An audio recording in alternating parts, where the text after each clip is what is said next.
welcome to another exciting episode of Riding Through the Unknown. I'm your host, Michael, and I am joined tonight with a guest who, if you are aware and in the community, I'm sure you've seen her.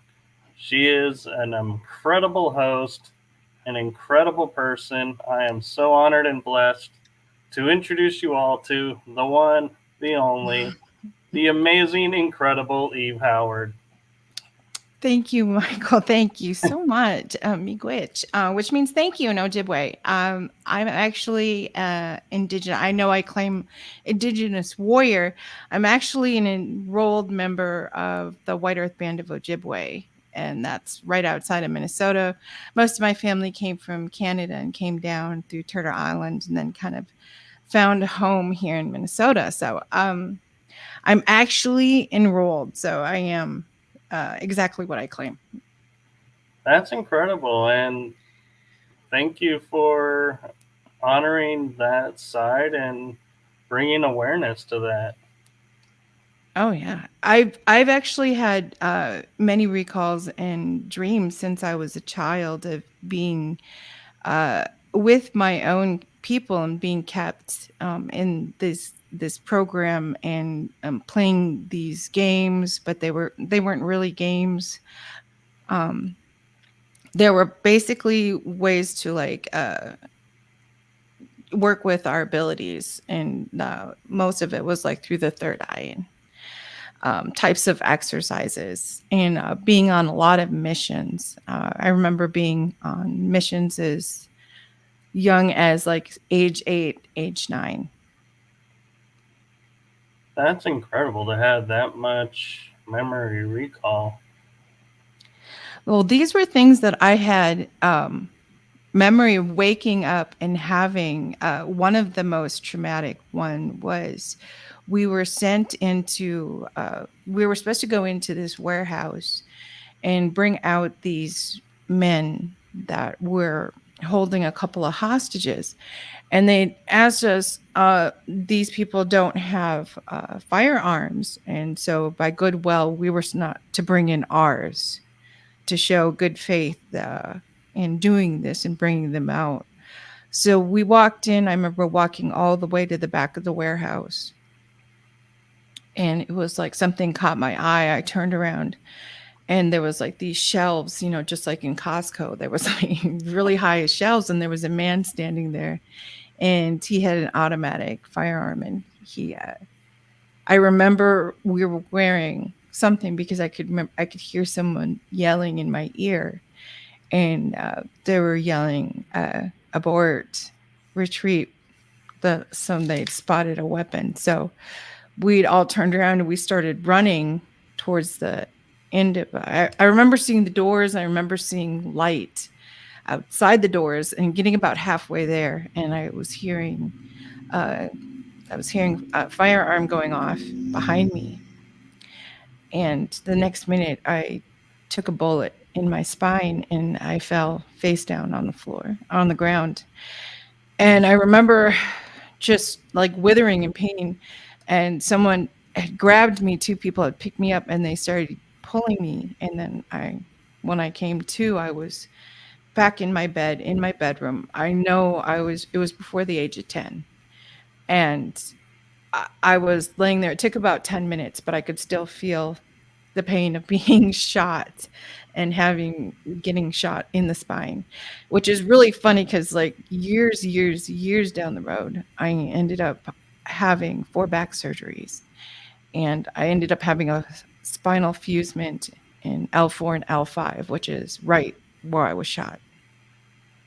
Wow, that's incredible. And I can share with you, I can relate on the waking up scenario, because there were times like I would wake up and I would turn my head and all of a sudden there'd be like blood on the pillow, and I'd be like checking my ear, checking my neck, face, arms, and everywhere, and going, I'm not cut anywhere, but there's blood on the pillow case. Don't know where it came from. So I can relate to having, unusual, waking up to unusual experiences. And now I wonder,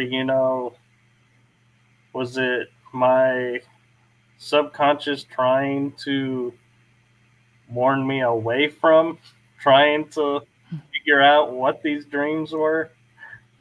Oh, most definitely. Most definitely. I know I've spoken on quite a few shows and including my own regarding this was my parents. I had woke up. It was a Saturday morning. I got up. My father and my mother were in the kitchen.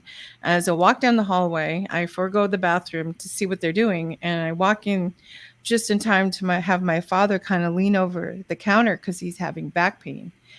And my mother just kind of runs her hand down his back and she's like, right here. And the moment she does that, this little door opens and this vial of green, looks like kind of plasma type gas. It's a vial of it anyway, and is immediately, as soon as it leaves his body, I knew he was going to lunge for me.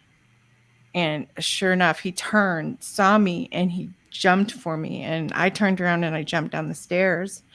And I ended up on the landing down by the door. And then I ended up getting myself stuck down in the basement. But it was like Groundhog's Day because it was like I woke up again and I'm back in my bed. And I was like, this just happened because I remember it. And I got up and my parents were in the kitchen, but this time I went in the bathroom and I was kind of scared. I was scared of my father for a while after that. Um, but that just kind of stuck with me. Whatever that green stuff that was in his back was keeping him from, doing harm to me. Wow. And yeah, that's kind of, I could see as a kid seeing that going, how do you process that to make sense of what you're seeing and being like, okay, everything's okay. It's like, no, it's like as a kid, I can see no way where a kid could look at that scenario and go, it's okay, I'm safe, I'm protected. It's like, no. No, my father was really good at shielding his abilities from me, but one of the things that I noticed that he was able to do, he was an excellent tracker. Um, and he had the ability to be a telepath as well. Um, what really helped, I guess that's one of the things that they always kind of pushed on me as well, was to be able to I know the person that I was partnered with in the program, we were able to speak to each other without comms, so I know that we were telepathic. And I wonder with the programs because of what training we have and how it bleeds through into our normal lives. I amazed a friend of mine, and we were at St. Augustine at the mission, Fort Castillo, I think they call it, Mhm. and they were doing the firing of the cannon.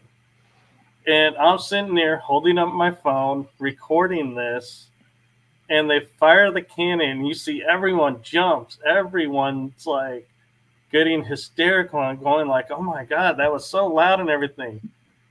And my friend looks at me, and we go back and watch the footage, and he looks at me and he says, "How did you not jump? How did you not even move a muscle?"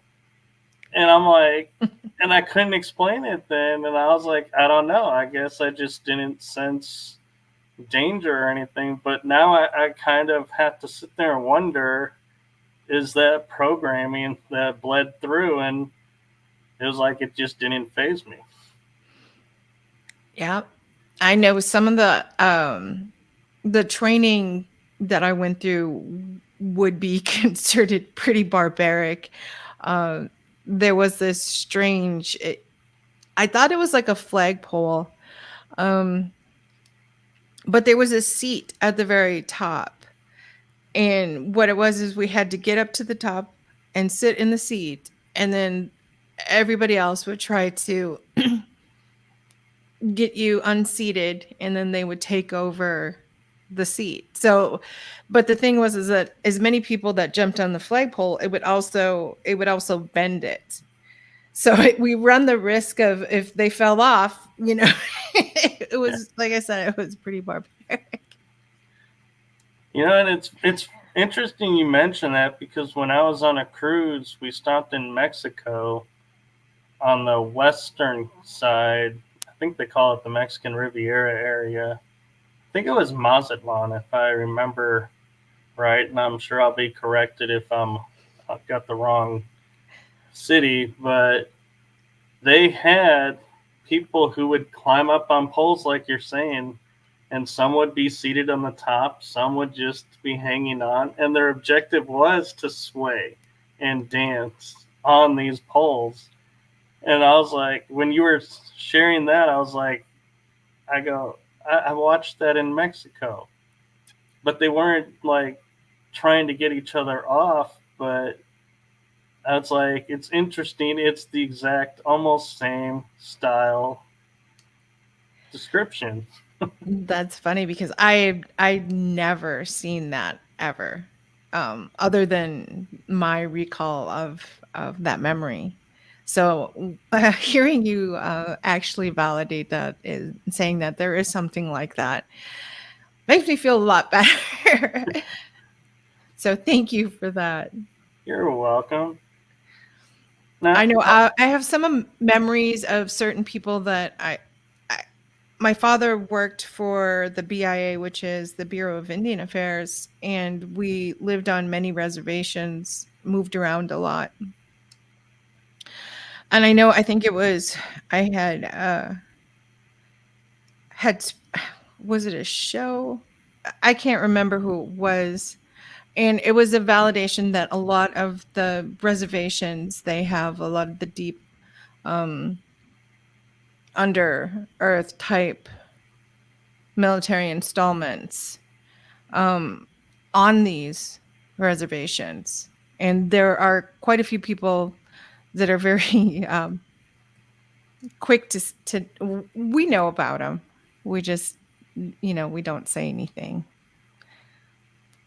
well, correct me if I'm wrong, but when I was studying cultures, and I kind of did a side study from my anthropology courses of the Native American tribes, and I know, and I only use that term so that people understand I'm encompassing the entire area of North America, not specific ones. But the one thing I found in common amongst majority of their stories from the beginning times was either they came from the dirt, which would be inner earth and what we understand now, or they said they were created from the stars, which now we know means hybrids or star races. And so it's interesting how you, and when I say you, I mean the indigenous population, learned to encode that history and keep it in, and kind of in an odd way pulled the wool over everyone's eyes. And you're like, yeah, we're still keeping our identity, even though you think we've lost it. Yeah, I mean, even though my parents were brought up in residential boarding schools, uh, I was still very drawn to the traditional ways of my people. And the funny thing is, before I forget, we call ourselves Anishinaabe. And I've actually had that translated through a medicine man, and it was translated as light lowered from the stars. So I'd assume that the Ojibwe people, the Anishinaabe people, and probably very many other tribes came from the stars. So were created, brought down here, a created race, very different, because they had talked about some of the blood is very different from a lot of the other people on this planet. So And I'm about to probably lay some more validation on you because I have memory growing up, and I cannot associate it to a specific tribe or a book or anything. But my first memory and knowledge of stars was the Pleiadian constellation, and that it was seven sisters, and one fell in love with a Native American warrior, and during, I believe it's wintertime, there will be six stars visible in the Pleiadian constellation because she came down to be with her husband because they got married. And then in the spring, I think it was, or summer, there's seven stars because she returns to the heavens. And so it's interesting when you say the means comes down from the stars. That I don't know where, if I read that or just have memory of witnessing that, but yeah. I've never studied anything with some of the fables that go along with the constellations. um, but 2 years ago, I had this. I was meditating. I was told I sometimes I get these things where they tell me, you have to meditate. You're going to be getting this information. So as I've gotten older, I noticed that some of my meditations will turn into naps. So as I was meditating, I fully came aware, and had recall of I was being brought to this. It was very rocky terrain, and I was sitting in the back seat, and there was no driver in the car. It was just driving me into this cave. And as I got to the cave, I heard this voice. This is the cave of the seven sisters. And I'm being driven into this huge, huge cavern, and it's like big, like two football stadiums stacked on top of each other. That's how big it is. And there are seven mini caves or cave entrances carved into the inner wall. And beside each entrance, there's a stone spire. So there's two outside each entrance, and each spire has a torch. So there's 14 spires, 14 torches, seven entrances. And that's what the voice told me, that this was the cave of the seven sisters. So I've tried so hard to look up all the information. I've come up with the Pleiades. I've also I think it wasn't Len Keston had in his book. It was a long time before the Pleiades. They had originally called the Ryan constellation was the seven sisters, which made up the two shoulders, the three belt, and then the two at the bottom. So that was seven. And then somehow it ended up transferring to the Pleiades constellation with the seven sisters. So I don't know which one is correct, but I think that's what we talked about earlier about hearing two different things. And I think I do a lot of where I actually do psilocybin. And I was told during one of my recent trips that the mark of intellectual beings are having an open mind and hearing both sides to be able to make your own, creative thought process and make your own decision on things. I could agree with that, and not to go off topic, but I want to kind of sidestep something because I want to bring awareness to something in your bio that I feel like people might benefit from knowing, and that is that you are an Usui Reiki Master and a shamanic healer of Reiki. Mm-hmm. How did that come about? Ever since as young as I could remember, I could feel pain as heat, and I could feel it on people. even though other people couldn't feel it. Um, I went to see my medicine man because I was having problems with my back, and also had someone had put bad medicine on me, so I went to see him to have it removed. And I started talking to him about some of the things that I could do with feeling people's pain and being able to. Um, it's like it's like I step into their shoes, their moccasins, whatever. I step into them and I'm able to figure out where they hurt and why. Like I'll feel it. So then once I figure that out, then I can work on them and be able to, uh, heal. So but one of the things that I struggled with is I would keep that in. I didn't know how to release that energy. So I figured if I went in, I was able to speak to a Reiki master and she would be able to help me because my medicine man said he was going to help me heal and figure out how to let loose that energy, but he passed away. So I wasn't able to find anybody that I felt I could trust to be able to teach me how to do this. So I met somebody. She was amazing, and I ended up doing level 1, level 2, and level 3 with her. So I've reached the highest I can go, and I'm able to let loose that negative. Because I guess I take in people's pain. I'm also an empath too, so that kind of makes sense. But I wasn't able to let go of it. You know, um, we have all these beautiful gifts, but they don't come with instructions. And what's kind of interesting, and like I mentioned backstage that I might use the word transparency, is as I validated something for you, you just validated something for me. Because as a Reiki master, I would see myself sometimes working on someone on the outside and going, this isn't going to work, this isn't right.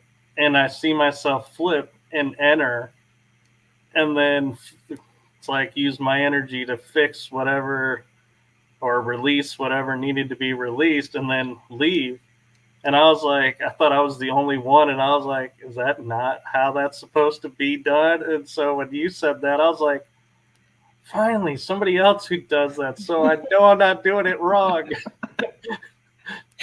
And sometimes I have pain and I'm like, I will search for the person that has this pain because it's like I need to work on you so I can sleep. So and I've actually said that to a couple of people before. Um, I think one of the first things after I graduated level 2, I graduated Wednesday, and that Friday I was heading to Arizona and I was going to visit some friends that were out there. And I happened to look on Facebook, and there was a friend of mine that was on Facebook, and he was talking about that his wife had been placed in a coma for 3 weeks and had been on a respirator. She had contacted COVID, and they were going to remove her from the ventilator. Or ventilator, yes, ventilator, and take her off and allow her to pass on. And he was just frantic. He was asking for prayers. He begged the doctors, please just give my wife a couple of days. He didn't know what to do, and it was just like my guides will sometimes, it's like they nudge me and it's just like, say something. So I contacted him. I had gone to school with him, so I mean I knew him. We hadn't spoken in many years, and I said I'd like the chance. I explained well, I asked him if he knew what Reiki was, and he said, yes, I do. And I was like, well, I was just, graduated, and now I can work on people. And I want you to know that I've been doing this for a while. I just took the session because I wanted to work for this company, and they really wanted me to have some certification. It wasn't just enough to be, a shamanic healer. I needed more credentials, I guess. So I went to, I think it was that Friday evening or late afternoon, she was in a coma, and we're asked, to get permission from the person that you work on them. I wasn't sure how to go about it because she was, not conscious. So her husband gave me permission, but it just didn't feel right to me. So I started meditating. I meditated for about a good while before I felt like I was very close to her energy, and I was in this dark area, and I called her name. I, I don't know what I was expecting, but all of a sudden I hear this voice say yes. And I explained who I was, and I said, I went to high school with your husband, and he's asked me, to help heal, and I just need your permission before I go ahead. Do I have your permission? And she said, okay. And she was very tentative. What are you doing here? Same tone in her voice. And I started to work on her, and it was about half hour session. Um, Ended it, and disconnected from her. Um, the next morning, as I think we're right, just about ready to hit Montana, I get this phone call from her husband, and he's like, I don't know what you did, but I'm going to be forever grateful. She's awake. And the doctors don't know how. Um, so it was a moment for me. I ended up stopping through and visiting them. She was finally out of the hospital by the time that I started my way back home.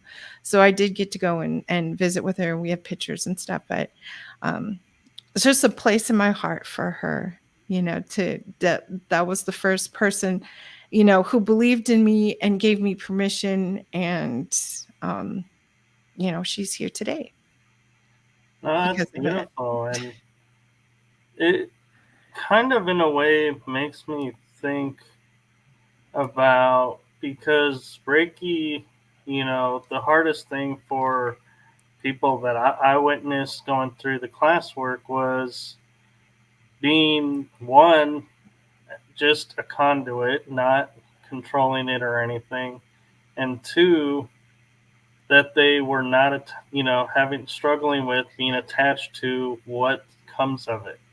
Are they doing it right? Are they doing it wrong? Getting in their head, so to speak. And I noticed, for me, I didn't really have that. It's like, at first I'd be like, well, I'm sensing this, but am I really sensing this? And then I'd be like, okay, let's see where this goes.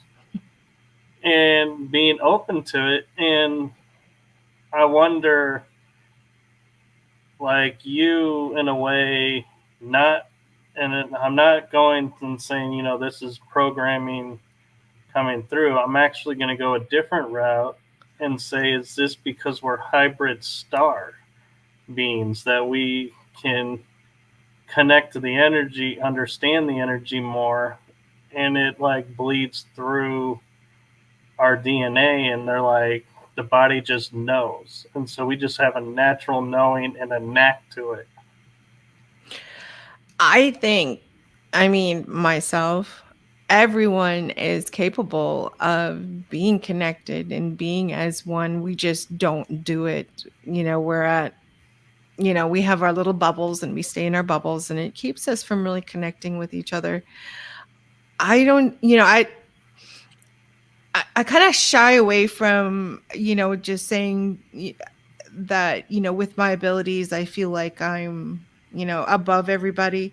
We're all the same. We all have the potential, and it's all in our DNA, whether it's unlocked or it's still, Dormant. buried. Yeah. Yeah. It's there. Everybody. Yeah. And There are just I some didn't that mean are to just like, sound oh, like, no, no, no, no, no. uh, I'm no, I didn't think that at all. I was just, saying that everybody's capable of it, and we're all capable of feeling that connection with each other that you feel when you're working on somebody, when you're connecting and you're healing. I think I, I don't think that I channel that much. I feel like I like to call myself like the charger that, you know, you plug into somebody and you plug into that universal energy, and I'm able to charge and hold that charge, and being able to use whatever abilities that, you know, that we all have, that I for some reason are a lot more prevalent with me than say others. So I don't know. I guess that's just the way that I look at it. No, and that I love how you said that because I think a lot of times that's what some of us are trying to say, but it comes out like I was taught in an organization, it comes out sideways. People take it wrong, and it's like, no, that's not what I was saying. That's not what I was meaning. But it's like, it's too late. The ship has sailed, and they're like, no, this is what you said. And it's like, that's how you heard it, but that's not what I said. Right. You know, you can say one sentence in a room full of people and everybody is going to hear that different. So I mean, don't take it upon yourself. You know, there are some people that are just so much better at reflecting, you know, and hearing something and saying, "Well, this is about me." You know, I mean, it may not even have anything to do with them, but you know, they think it does. So I mean, that's not your fault. That's something that other people need to work on. Well, thank you for that. And yeah, I struggle with that because even as a kid, I would always like, I was not the reactive kid. And I have memories that like don't make sense how I have them. And we actually coined the phrase, and I think I started it, and it kind of took on in our family as a little humorous joke was I was floating around because I would have memories of conversations people in my family had before I was born. And I could read and say, well, when you guys talked about this, and they're like, how did you know we talked about that? And so I would be like, well, I guess I was hovering around or floating around. And so it became like a little joke of if I had that happen again, they go, oh, were you hovering around? I don't have I do have recalls of being wherever I was in the very beginning. It was very cold, it was very dark. But I do remember seeing the sun coming through my surrogate's belly and being able to, you know, turn towards that light, whereas, you know, before I was in darkness. Um and then one of the very, very earliest memories that I have was I was in like this, it's almost like a light gray wall, almost like a concrete wall, and then the windows are like very, very high. They're very up, like almost to the ceiling, and they're not very big. And I'm laying on this cold metal table, and and I look over to my left and I see the windows, and I see, as I'm looking out the windows, it's absolute darkness. There's no light, there's no street lights, there's no anything. There's not even any stars. It's just complete darkness. And that was my very first memory that I remember before being in my crib and, you know, my mother putting me down for a nap or anything like that. So I do have memories in the of being an infant, being a child, baby, um, age 2, age 3. Age 3 was a situation that happened when I was living on my mother's reservation and visiting my uncle's house. I wandered away. We went out to go look at the mother pig had piglets, so we went out to go see the babies. And I wandered away. I don't know. It was almost like somebody was calling me. I remember it. Like I remember being there. I remember standing on the fence, looking through the slats, the piggies, the baby piglets. I remember turning and looking towards the lake, which was behind the house, and walking that way. And then turning, there was like a tree, like a break in the trees that was almost like a path that ran parallel around the lake. And I walked that way, and I'm standing there, and there was like a kind of like a little grassy knoll that turned to sand at the very top and then went down to the beach area. There were like empty reeds, there were little tiny white perfect shells. There was all kinds of like the half, what are they, mussels, they're clams, they're fresh water. And I remember standing there, and I'm looking out, and I'm seeing, just, I'm not looking at the lake, I'm just seeing something that's there, but I don't see it.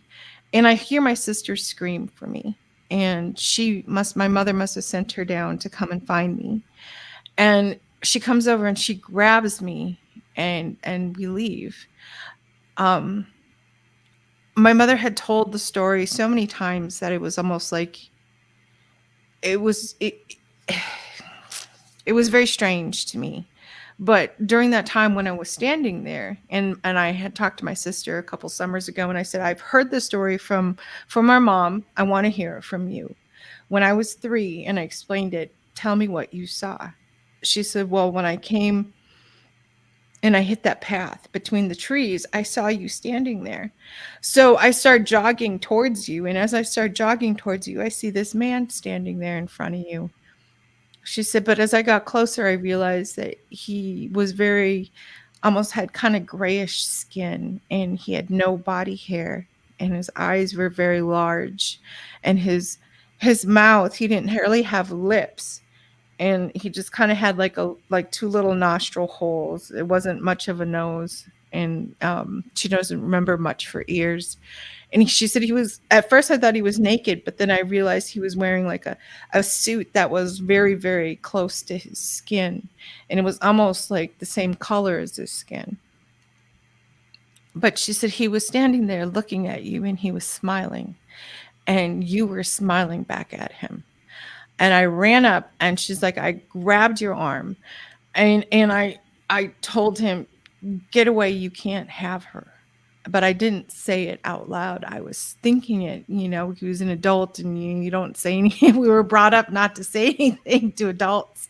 So she's thinking this in her head, and he turns and he looks at her like she spoke to him. And then he turned around and he ran away. But she said he didn't. It was funny. She said he ran away, but his feet never touched the ground, and he was gone. And I've actually had that being show up a couple of times in my life, and other people around me have seen this being, a lot of things that happen on the reservations, and a lot of people don't talk about it, and I understand why they don't talk about it. It's just that I've come into knowing a little bit more information on why these beings are there, and why they make contact, and why they made contact with me at such a young age. So, do you want to share some of what you think of that, or do you want to keep that to yourself for now? No, they followed me through most of my life. We ended up moving from there and moving to another reservation. My father got a job at a different reservation. We got a house. We were by a lake. And it was funny because my dad said he would see UFOs outside my window. And I recall going to sleep at night, and my mother said I had night terrors.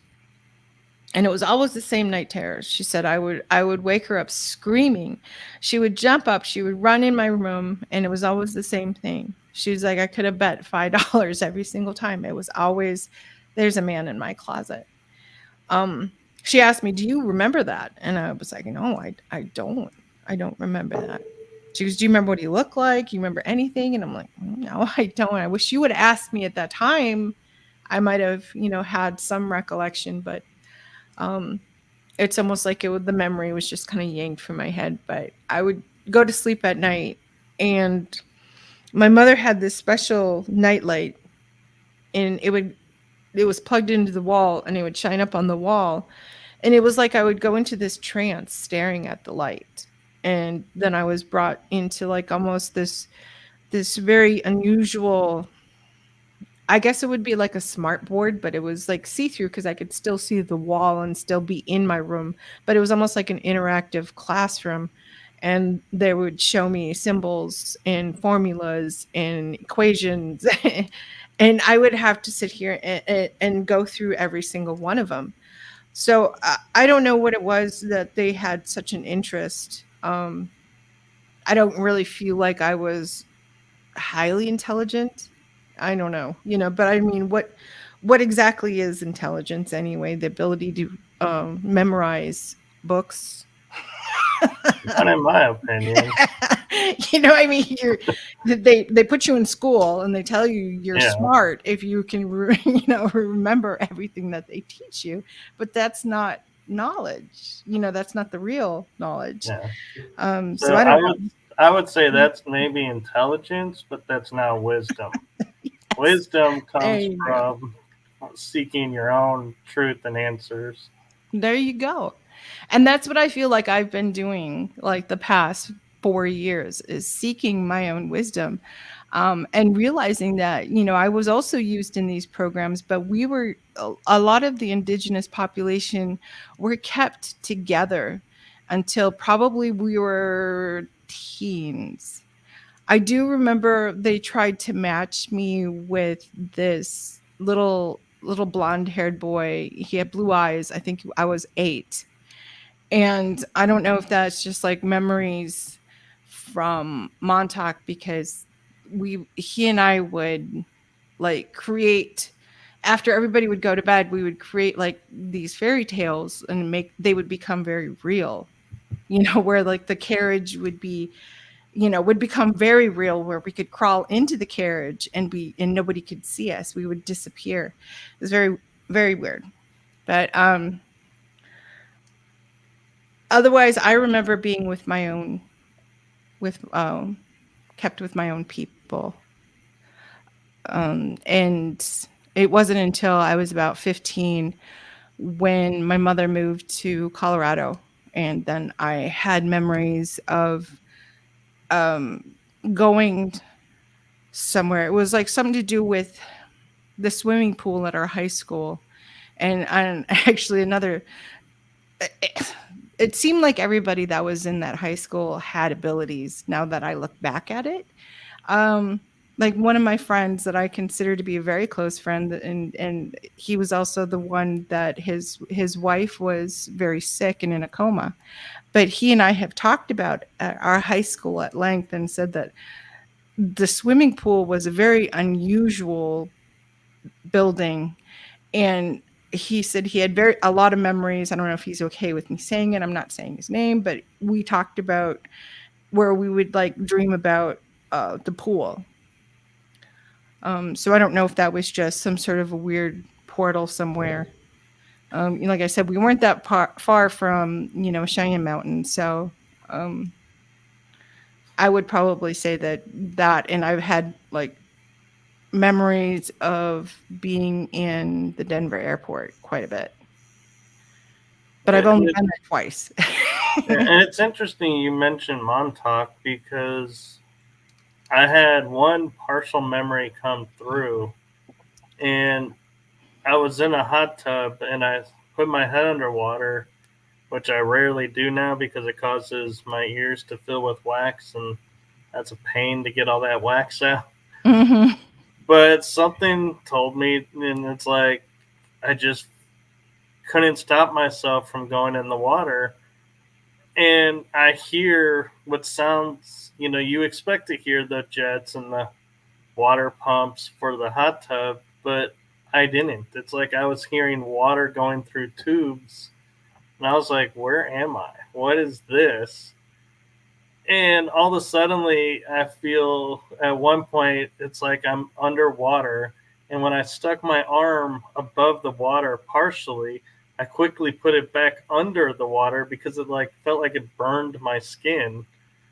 And so I was like, what is going on? And then finally I got out of the water and I'm walking around and I see like filter pipes going, no real color, everything is all the same color. And I open this door, and there's a meeting, and the door is like rushed closed. And when I open it again, I'm like, there's nothing in there. And I was like, ooh. And, this is after I brought my head up and went back under to see what was going on, if I could get more memory. And before I came up above the water the second time, I finally said, look, where am I? And only one word ever that I heard, or any voice that I heard, was a voice just said Montauk. Wow. And then I was like flashed back, and I was like in the water, and I was like, ooh, I got to get my head above water. It's been a while since I breathed. I think I have kind of like a little memory. It wasn't Montauk, but I think I was like 3 or 4. I know I was like in Head Start, so I was in preschool, and we had walked down to this creek that ran from one of the lakes on the reservation. And there was like these little grassy steps there. And so I was going to hop from one little step to the other one. And for some reason, I must have jumped right into that creek. And the thing was, is when you're hopping down and you fall this way, you're going to be face down. Well, I looked down at the bottom of the creek, and there was a portal, like a pretty big portal. And I could see the sky. But that shouldn't be right. I shouldn't have been able to see the sky looking down. And then when my teacher, she said she leaned down, grabbed me by my back of my collar, and pulled me out of the water. So even getting yanked out of the water, I was still face down. So there was no way that I should have been able to see the sky in the creek on the bottom of the bed. So, Interesting you say that, because I just had a memory of, and I don't think I got it from a movie or video game or anything, but I was, having the vision of being a pilot, flying the craft, but being told you can't fly it upside down because you're going to crash, because you think the sky is downward when it's upward. So you have to always keep the canopy on top. mm-hmm.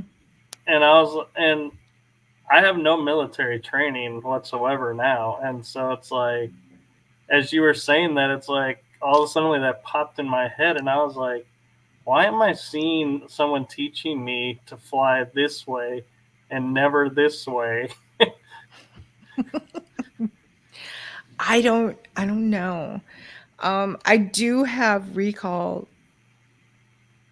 and this would have been probably after Montauk, so I don't know if it's like an altar, like a memory, but I was taken from there, or my altar was taken from there and brought to some school up the Eastern Seaboard, so possibly past New York and maybe even into Canada.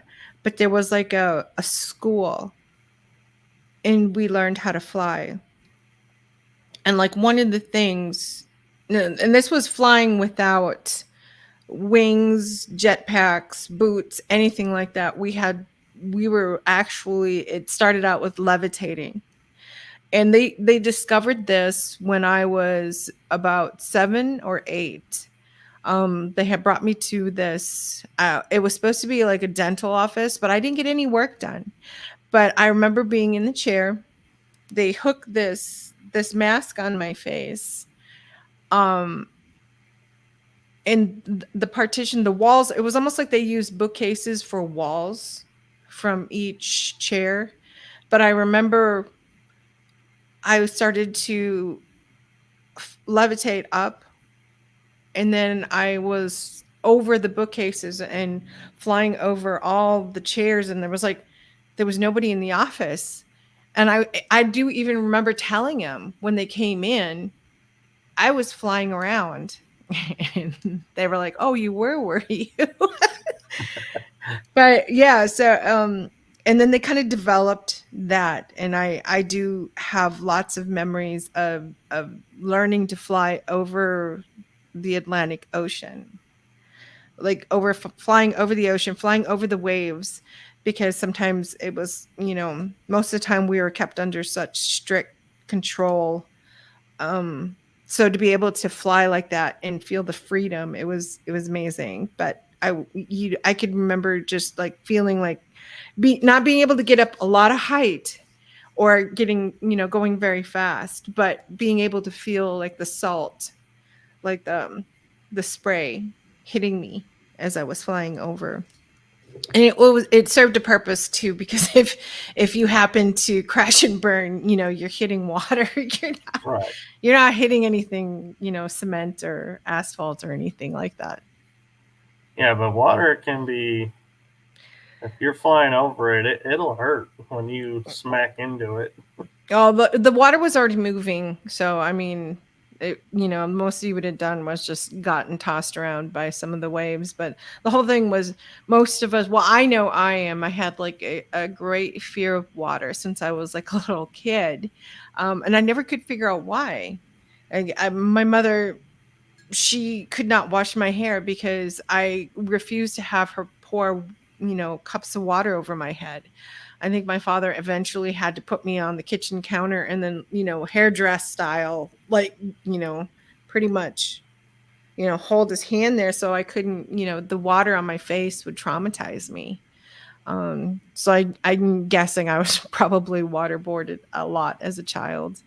I remember like Halloween, seeing that big tub of water with all the apples would just put me in a panic attack, because I was like, can't do that. I can't do that.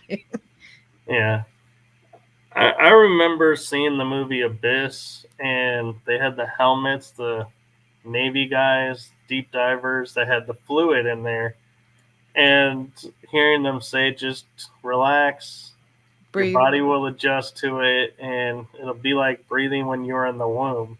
Mm-hmm. And we had a pool when I was growing up, and I would go under the water and go, if they said this in the movie, and if this is true, is this really possible? And I would find myself being able to take shallow breaths in and out, and it actually felt like I was breathing and felt like I could stay underwater longer.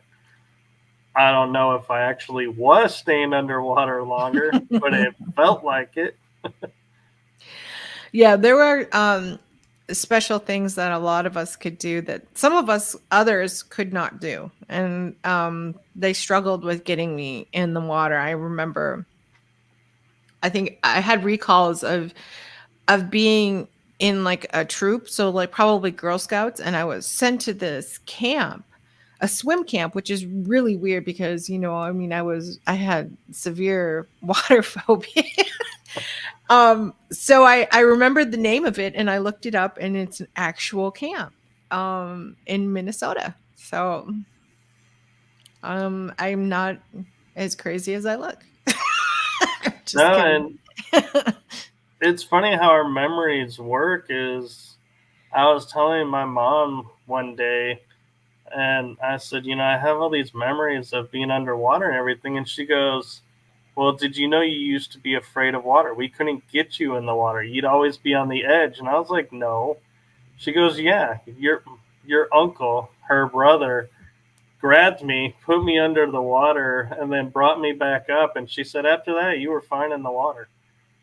And I was like, I have no, it's like, I don't remember that. I just remember always being in the water, swimming underwater preferred. I could feel like moving faster underwater. But it's like, yeah, it's funny how our memories like so like erase specific things, and it's like they're made to be so fluid. It's like you don't even question this and going, wait a minute, that's an important thing that my uncle did for me. Why do I have no memory of it? But I remember swimming and being fine in the water. Yeah, I do too. I mean, actually last weekend went camping and went to the lake and swam. I still have trouble with like getting water on my face, but yeah. Yeah, And the water was nice and cold, so and it was such a hot day. It was a place that I had gone when I was a child, so or I had grown up there, so it was really fun to go back and to like, you know, experience all of the things that I experienced as a child because that was I had lived there for many years. I think for about 8 or 9 years. So I kind of like every time I dream about that place. That is my childhood home. Um, but it was weird. I went camped out in the woods. I was just like, I'm going to be totally sporadic about it. I'm not going to make any plans because I didn't want to be bothered. Um, I'm not saying that they'd bother me, but just sometimes I just don't like, they keep such track of us. right. Um, and I get out there and I go to this one place just off the blue, just never been there before. And I pick out, there was nobody there, which was really odd. And there was only 6 spots there. And I picked the sixth one because it was farthest away from the other. If anybody else showed up, I'd be pretty far. And I get out and I walk over and I put everything down on the camping on the picnic table. And I look and there's this little army guy sitting there.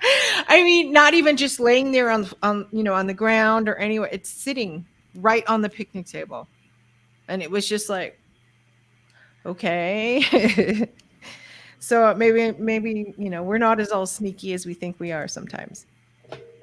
Well, see, and that's another thing that to me, it's like, if you were to tell it to someone, you know, that's not aware like we are, they would be like, oh, a kid probably left it there and write it off and be like, yeah. But it's like, our mind is like, wait a minute, that shouldn't be here.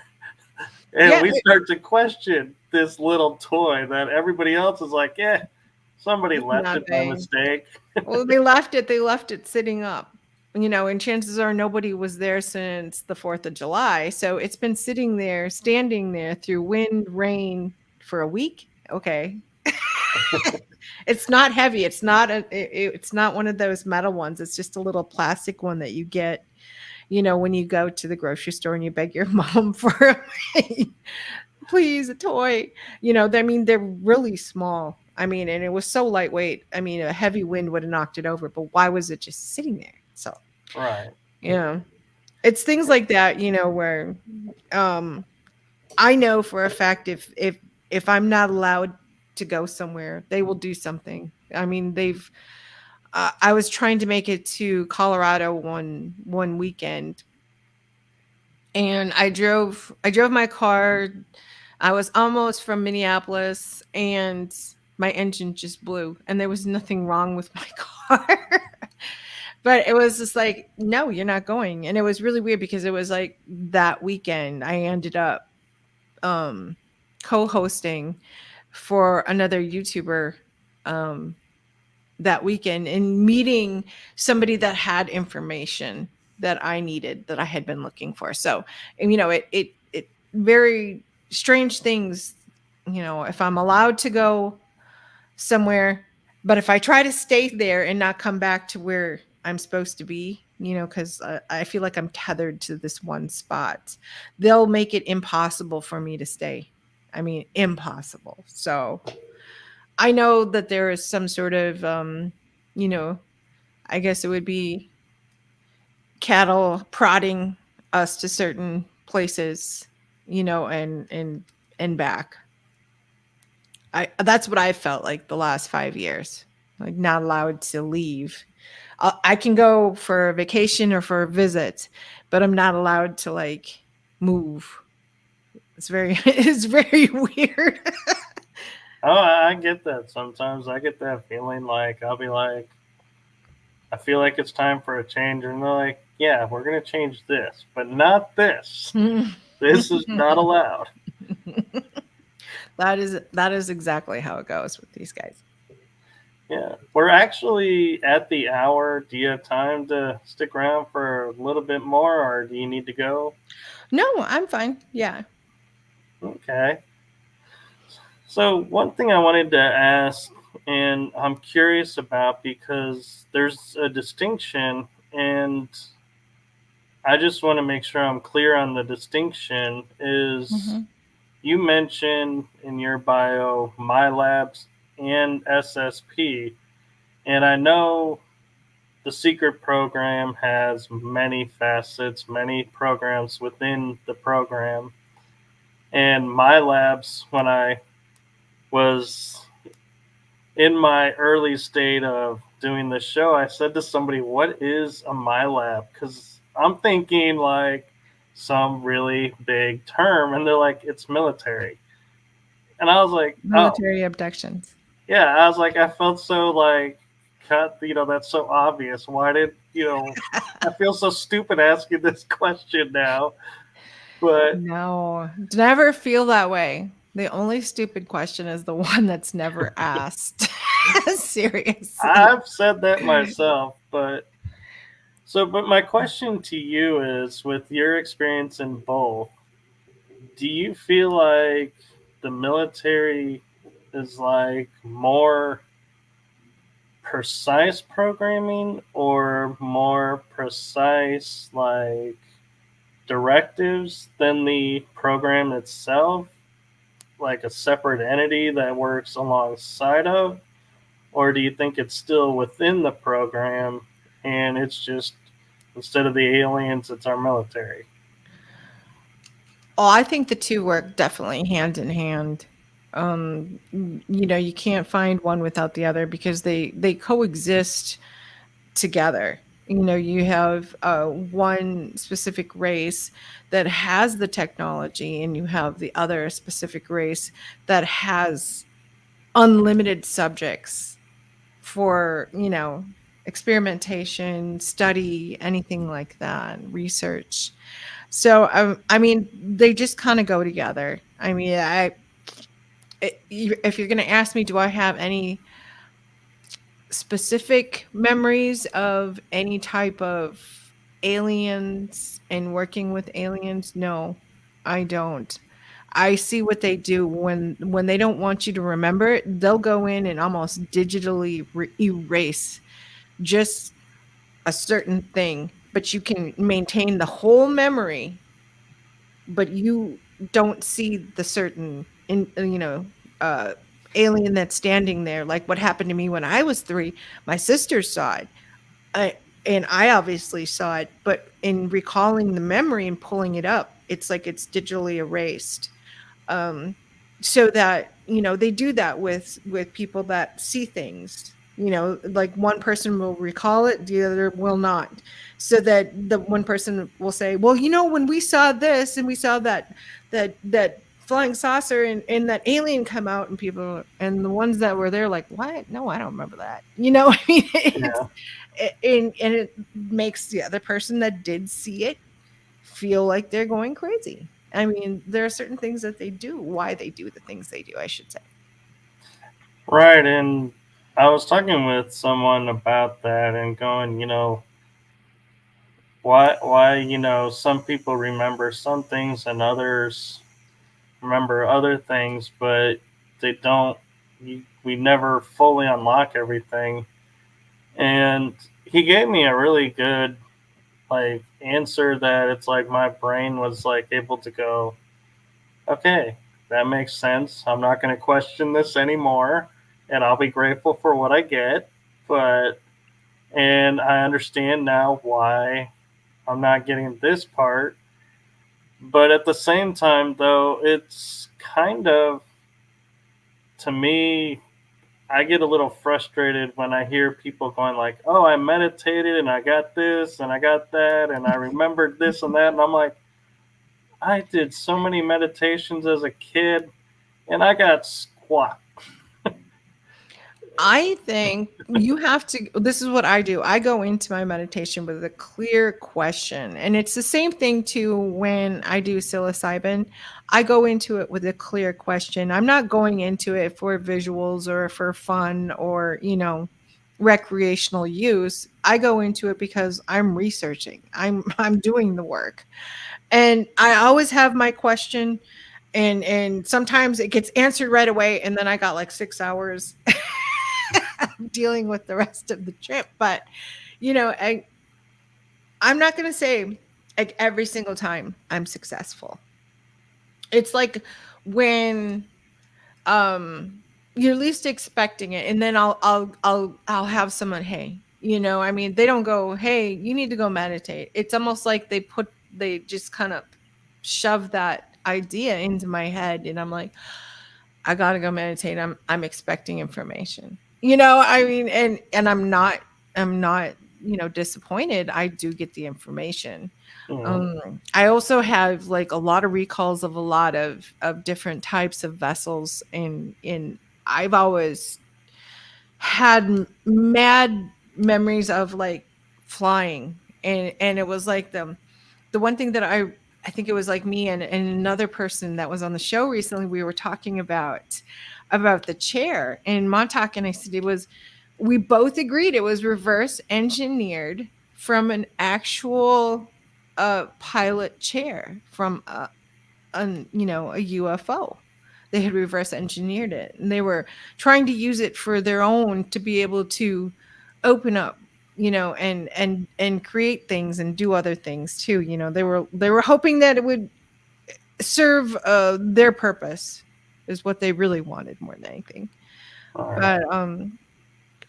But just I have all these memories of flying, and I remember I went and checked out this guy. He was going to teach me how to fly. I got into this Cessna, and and he just showed me just the quick steps, 1, 2, 3, 4, 5, and he goes, did you catch any of that? And I said, I think so. And I was like, this one, this one, this one, this one, this one, and this. And he goes, yeah.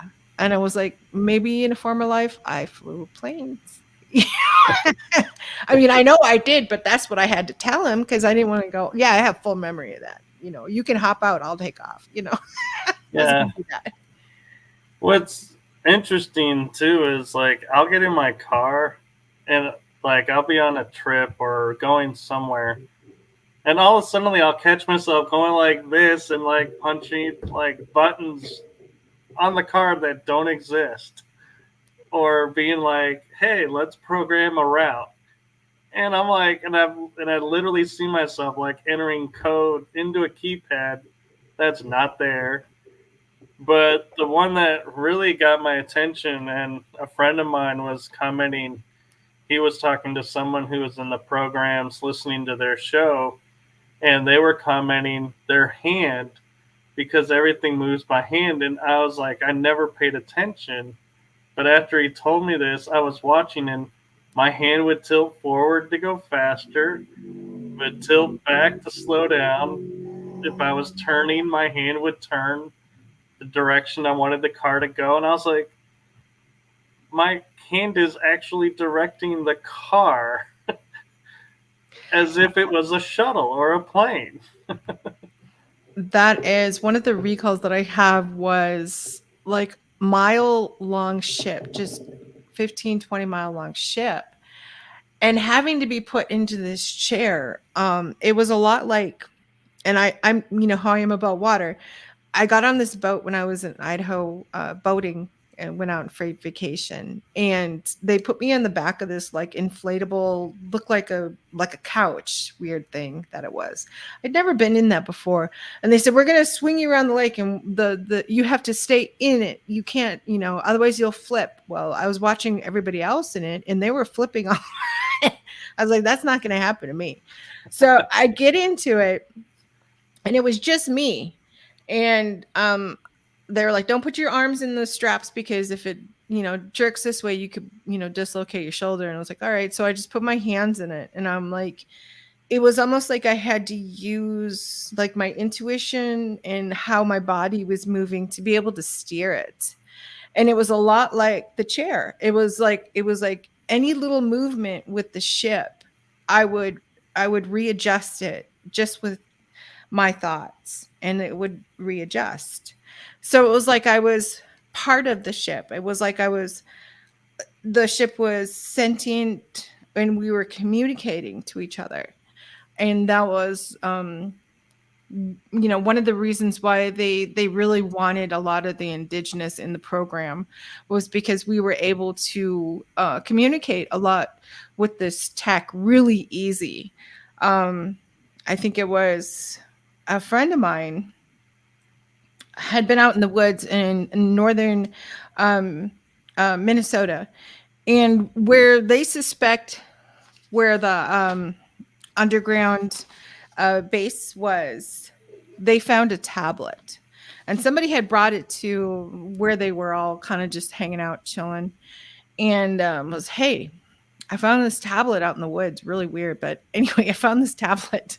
And, you know, you gave me $30 for it. So I can go get, a pack of cigarettes or whatever, a couple of 40s, something. And they were like, okay, cool. So anyway, they got the tablet and they're looking at it and they're flipping it around and they can't find any buttons on it. And how it looks just like one of those cheap tablets that you get from, from Wally World or anything. It's just, it's not anything special. There's no brand or anything on the back or the front. There's not even any buttons to turn it on. And I told my friend, I said, you knew how to turn it on, right? And he goes, no. And it was like, you gotta talk to it. You gotta communicate with it to turn it on. But they eventually ended up taking the back of it off, and somehow got the back off. And when they looked inside of it, they realized that everything wasn't like circuits or any types of chips or anything like that. It was almost like it was biological, like it was neural. So it was like a lot of little tiny filaments and everything, like an actual biological thinking brain. So that was I don't know what they ever did with it or what happened or who had it or if they ever got rid of it, but yeah, that was I thought that was an interesting little tidbit that they had found out in the woods, middle of nowhere. And I want to ask you about something, going back to like the car and having those bleed through moments like piloting. Every once in a while, I will see myself and going like, okay, things are getting a little iffy, traffic wise. There's a lot of different energies. And all of a sudden I'll go, okay. And it's like I put on a helmet and I'll go like this. And it's like, that's the communications. And sometimes I'll go like this to flip up and being like, no, I don't want the auto visor down.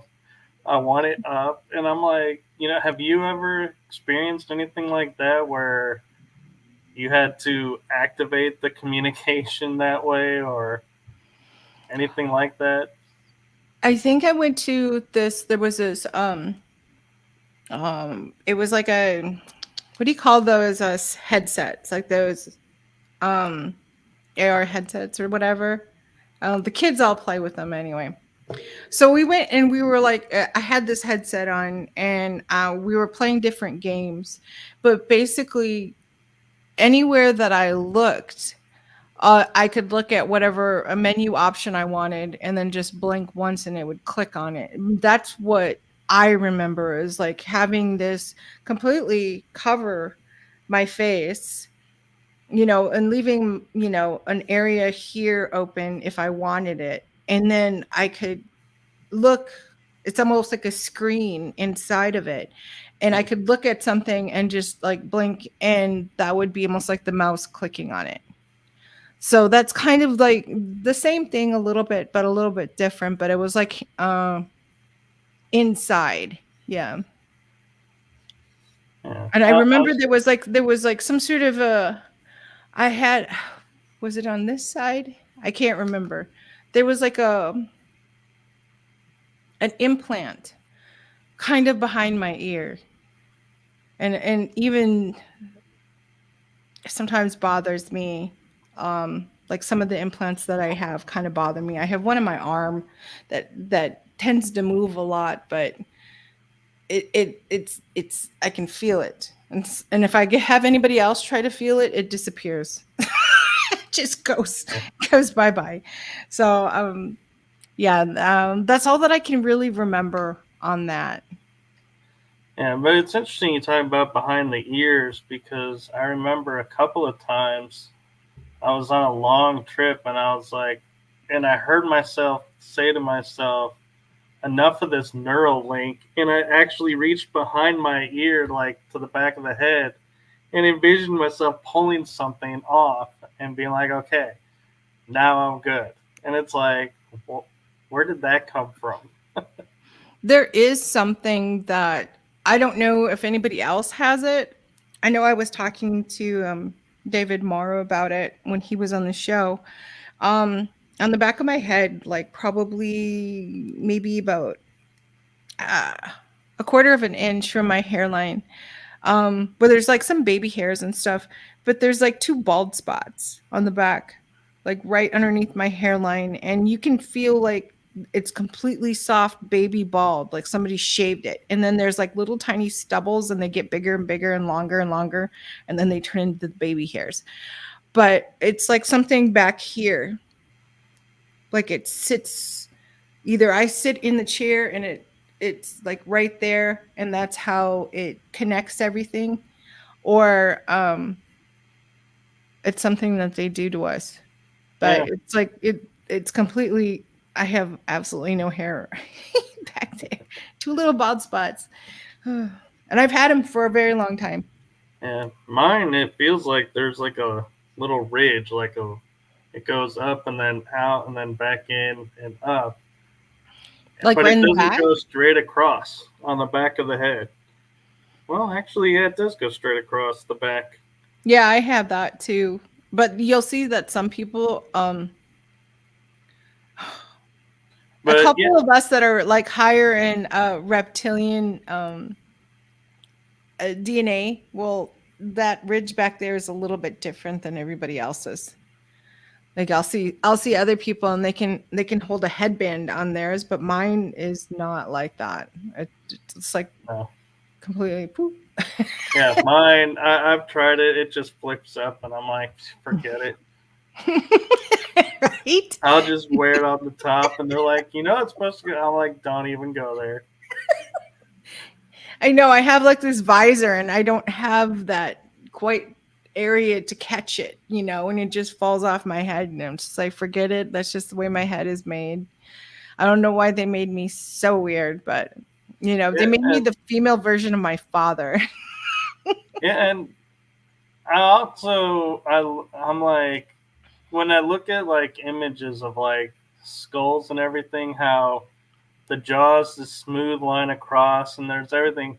I'm like, I have enough bone sticking out of my chin Yeah. that I can literally pull my mouth open. And I'm like, but then I look at images of the skulls and I'm like, this is not on any skull image I've ever seen. I'm like, where is this? Where does this come from? And everyone's like, it's just natural. I'm like, I don't think so. It's like the back of my mind is like, if it was natural, where is it on these skulls? So weird because I have like pictures of my altars and every single one of them has this dimple in the chin.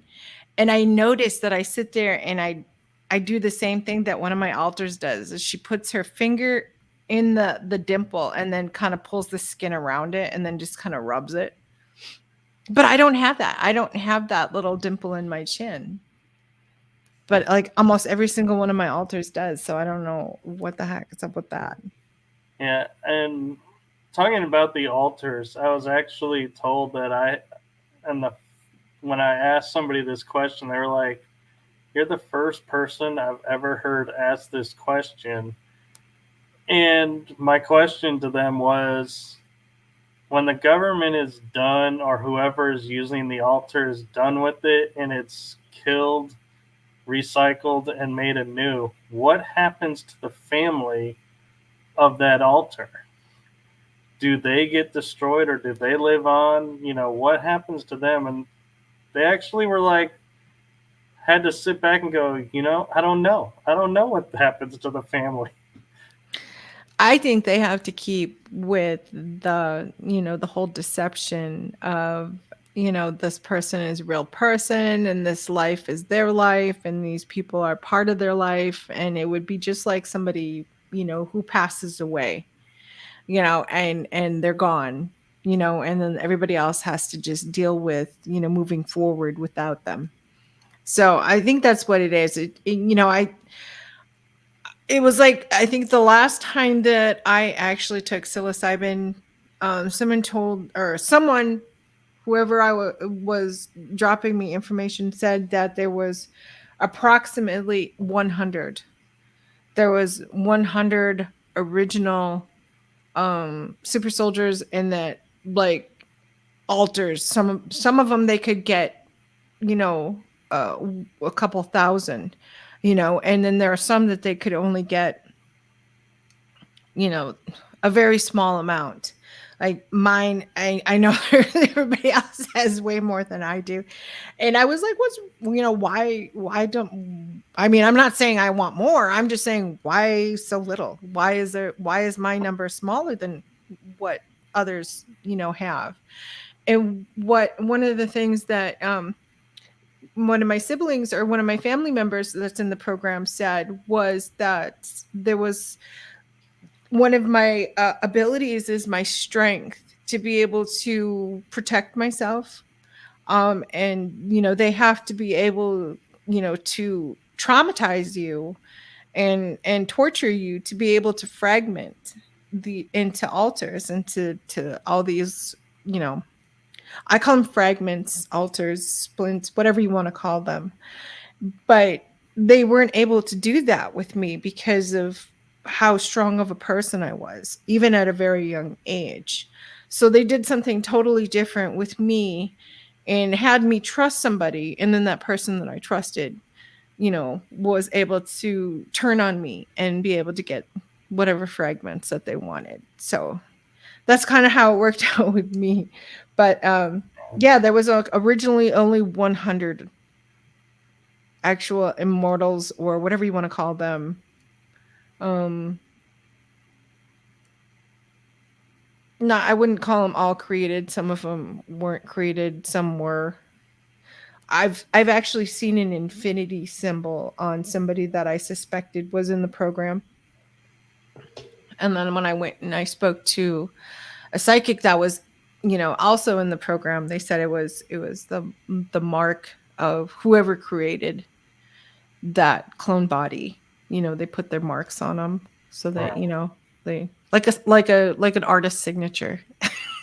And it's interesting how you comment, you don't necessarily feel like they're altars or different as different somehow. And I've started viewing mine as, because growing up metaphysical, my mind translates things to, alternate timelines.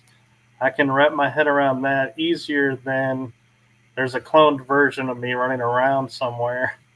And so I've started looking at it and going, okay, to make sense of this, okay, what timeline am I remembering? Which, version of me is this? Which time? And so it's like my mind puts it into timelines versus an alter just being out there doing something. Hmm. Well, we do have some that are in, our actual, I guess it would be considered timeline reality. So someone had asked me about time, and this person was hoping, just because they were so unhappy with everything, they were wanting to go back in time to a specific time and see if they could pinpoint that area and stay there. And I was like, well, you have to stop thinking of it as going back and going forward, because time is not linear. We're not set on a scale and you can move it back and forward representing time. Time is like a stream, like many streams. and you would be able to hop a certain stream and go to a certain time, because right now at this moment in time, X marks the spot. The past, the present, and the future is all occurring right now. So I mean, I think that the reason why that they created time was to help understand it better. But I think it just needs to go back to not being a time. Right. And I think one of the things that gets me with the altars and everything is I have such ingrained in me like the code, like chivalrous code and all of that's where it's like I'm like 1-to-1 in relationships. And I started thinking about it one day because being single and not ever really finding the right person yet, and I was like, I was wondering, going, how can it be on a planet of billions of people I haven't really connected truly like on this level? And then I was like, I was thinking, going, well, but I find myself talking about family, and but it's not the family I have.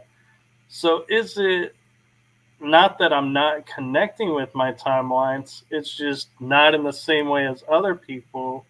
And in my mind, I'm like, hey, on this timeline, I'm married, have a family. So if I have a family over here, am I cheating on that timeline? And it's like, that makes me a horrible person. And I'm No. like, but these are different timelines. And it's like, oh man, my head just starts hurting. I think that's when they actually created a sentence, what you don't know doesn't hurt you. Yeah. It's when that's when you have to sit there and think, okay, two things, now I am aware of it. Is it still cheating? You know. So I think I've looked at it and being able to get, like, we're only here because time is such a weird concept, and it's very different off this planet. We're only here. I think I kind of theorized. So for one day is a decade. So we're only here from, what is it, 5 to 9 days. It's just the way it runs. It just feels like Yeah. it's in slow mo. But yeah, no, technically, we're not here for very long. And I think I had a couple of people that have asked me, I mean, am I ever going to meet, you know, the one for me? I mean, it's just like, if you don't, is it, are you going to be disappointed? Because, I mean, you came here for a specific moment in time to complete or do something. And that might not include being in a relationship, and for that we're only here for 5 to 9 days. I mean, is it that big of a deal? I mean, I guess probably because I've been married a couple of times. I look at it as, you know, getting to know the one person that I've never been in a relationship with is myself, and getting to know myself better. Um and I didn't look at it as being alone once I realized, how absolutely crazy, insane, and fun person I getting to know you, because you're always with you. So I don't know. And then I just kind of kicked off a lot of the shadow work, a lot of the healing, going backwards, working through, my timeline and my trauma timeline back to when I was a child. And I did all of that before I even realized I was in any of these programs. So I kind of came into it about as healed as I could get, considering what kind of family that I was dropped into. Yeah. And I've been famous for telling people, like, they'll go, Yeah, I'm trying to get into your head to understand things, how you think about things and everything. And I'm like, yeah, be careful up there because even I don't go up there. Yeah. And, It's almost like you rewired.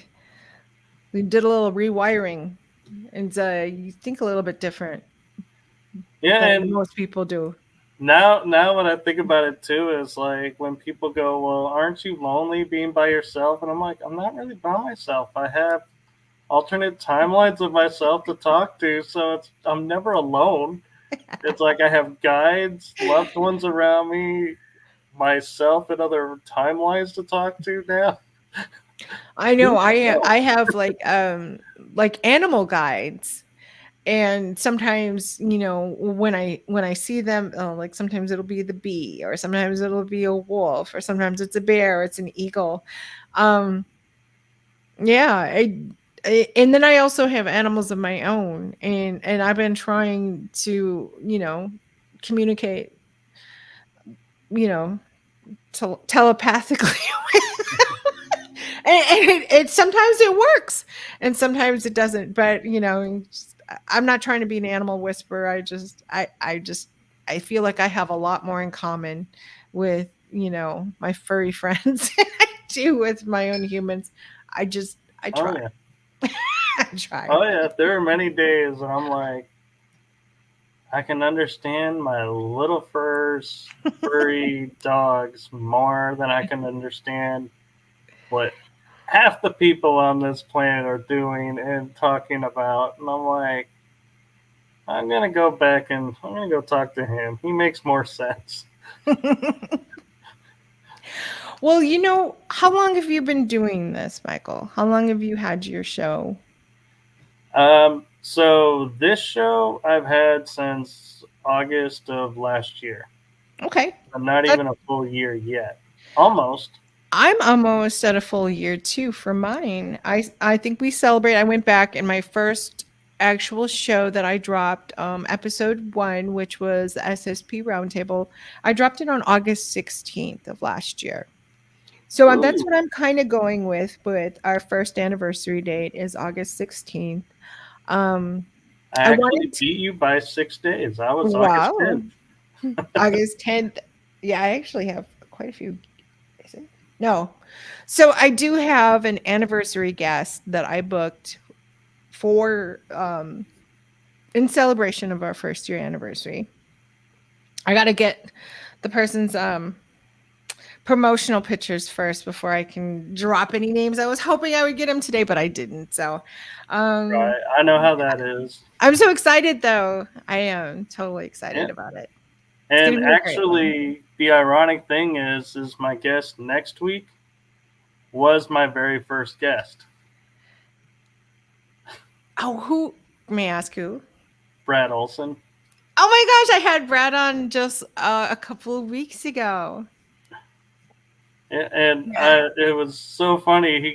When we first started the show, when I introduced him, he goes #1 on the first episode, and I went on a friend's podcast show, and it was their first live, and they're like, "Yeah, we're trying our first live," and I said, "Okay, my friend that did this on my show, I'm gonna do this in honor of you," and I go, "First live." He came on and I was teasing him. I was calling him the most interesting man in the world. So Yeah. that's what I introduced him as, and then when we were exiting the show, I was hoping I would catch, and I left him a little meme on his, his Facebook. I enjoy him very much. Yeah, he's a great guy. Mhm.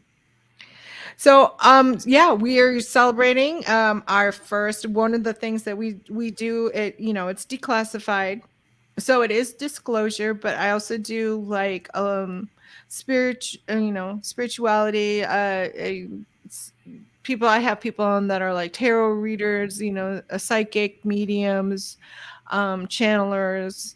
I also have people that are, military, people that are in the SSP, people that have gone through like alien abductions. I have a doctor coming on this weekend who deals with trauma in alien abduction. So that's going to be really exciting.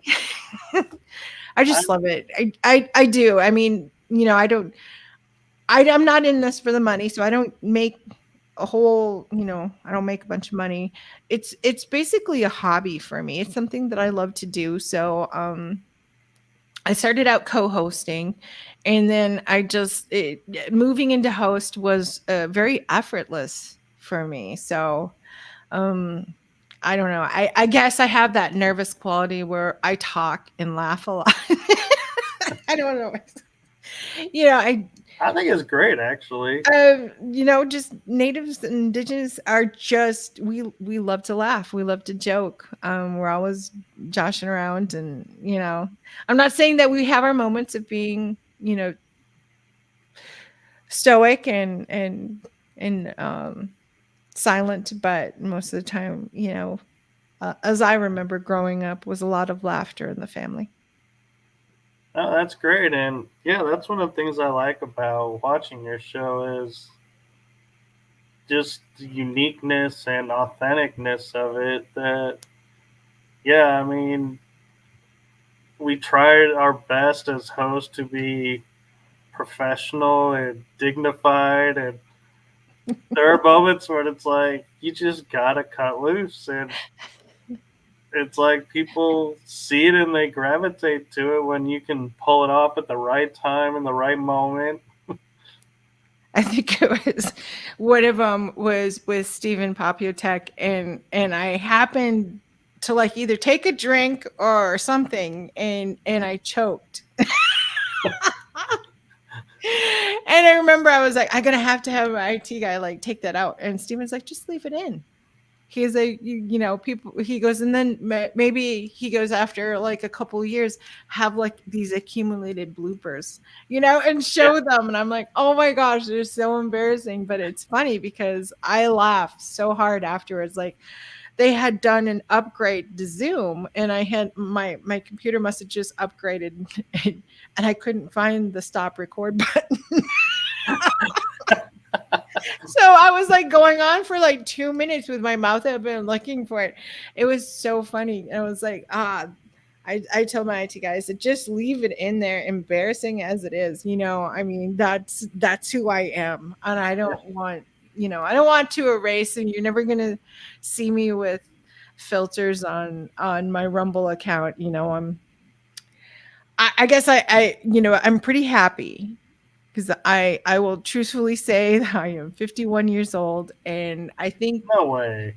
yes, and You I think do that they not look it. probably regressed me so much that my whole DNA is whacked out because I have no idea. I don't look my age. I wish I did. I keep waiting for some sort of gray hair to come in. Just like Rogue or something, really cool. But If you wanted to, you could get a streak put in. I know, but then I'd have to maintain it, and I want it to be natural. I wanted to have, It may start it.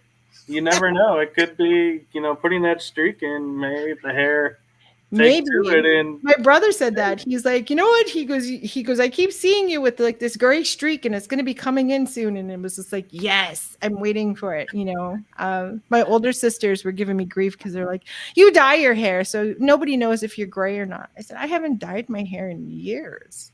If anything, I lightened just like little bits of it, but I mean, it's still the same color. I it's might. so funny how you and I are opposites. I turned 28 and started getting gray hairs in, and I go to my stylist going, "What color are we doing?" Because I'm way too young to have gray hair. I'm still waiting. I mean, I see a shiny hair and I think it's white. I'm just like, yes. Oh no, no, no, it's not. But I'm serious. I keep waiting. I just saw this lady. She stopped dyeing her hair. Her hair was coming in white, and she must have dyed it black. And the tips were black, and I was like, that looks so cool. I want to do that, but it's just it's not. My dad was how old was my dad? My dad was 83 when he passed away, and he barely had any gray hair. So I think he was in the program too, but Yeah. um it's something to do with whatever it is, and when they regress you back to that age, um, it has to mess with your DNA, so then you age slower because you know, I Yeah. all Well, my friends are all gray. I'm so jealous. my nephew really gave me the shock of my time when I think I was 27, 28, and I picked him up, and I was like one of the first times really talking with him where we were at the time. And I said to him, and I kid you not, this is literally what he said. I was like, "So, how old do you really think I am?" And you're expecting a kid to throw a number out there. So I'm all set, for a number. You know what he said? You're ancient. I was like, oh my God, where do I go in life from here? I went from teenager to a young adult to ancient. That's okay. My son, I remember my son. No, he's my Marine. He got out of the Marine service not too long ago. But he was like, he goes, Mom, he goes, I am doing this report for school, and I need you to help me. And I said, okay, what do you need me to help? He said, I need you to be totally serious. He's like, tell me exactly what the dinosaurs were like. I was like, wow. I told him, I was like, you need to go ask grandma. So I sent him over to ask my mom. It was like, but kids, they just say the craziest things. You never know what they're going to say. No, what's funny though about us being who we are, if they had said that to us and being today, we would have been like, oh, well, they were walking around on two legs. The four-legged thing is not necessarily true on this. And they had a tail for balance. And be like describing the reptilians. Hell You're yes. like, oh, yeah, here's your dinosaurs, kid. Yeah, I'm led to believe that, what we're finding are dragon bones. We're not finding dinosaurs. We're finding Yeah. dragons. Well, they're saying like the raptors we all thought were scale, and skin actually had feathers. Oh yeah, because a lot of the birds are like the old, they're DNA from the dinosaurs. Yeah.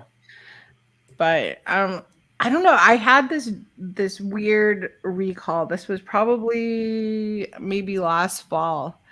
And I'm like in this room and I just happened to look over and there's this white dragon. And it was really weird because it was almost like a cat dragon. It had like these little paws and it was like, how cats kind of sit like a cat loaf. Well, it was like a dragon loaf and it was like sitting there and it had white, pure white, and it was almost like it was like a really pretty sheen to it, and the scales were kind of sticking up, and they would almost move like in the almost like an AI type fashion, but it wasn't an AI dinosaur dragon. It was a dragon. I couldn't believe it. I look over and it's smiling at me, and I guess most people would have been terrified because it was kind of scary smile. But I did not get any animosity or any like where it wanted to hurt me in any way. If anything, it looked really happy to see me. And then it said two words to me, but it wasn't like it mouth moved. It was like it communicated with me telepathically. And I was like, "Oh, really?" And I was kind of looking around it to see, and that's when I woke up, and I was like, "I remember this. I remember exactly what it looked like." And that was the dinosaur, or the dinosaur. I keep saying dinosaur now. Stop it. That was the dragon that you have on the promo, the white dragon.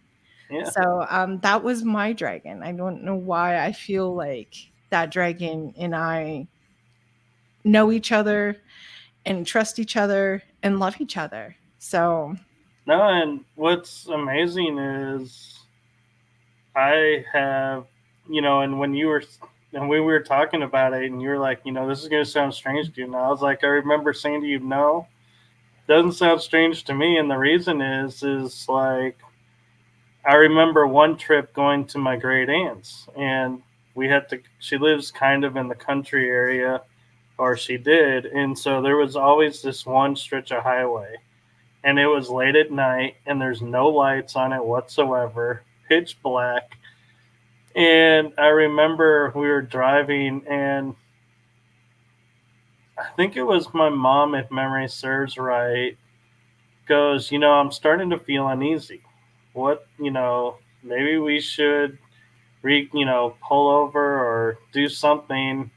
Or she looked at me and she's like, can you do anything to help, protect the car or anything? And I was like, I already got you covered.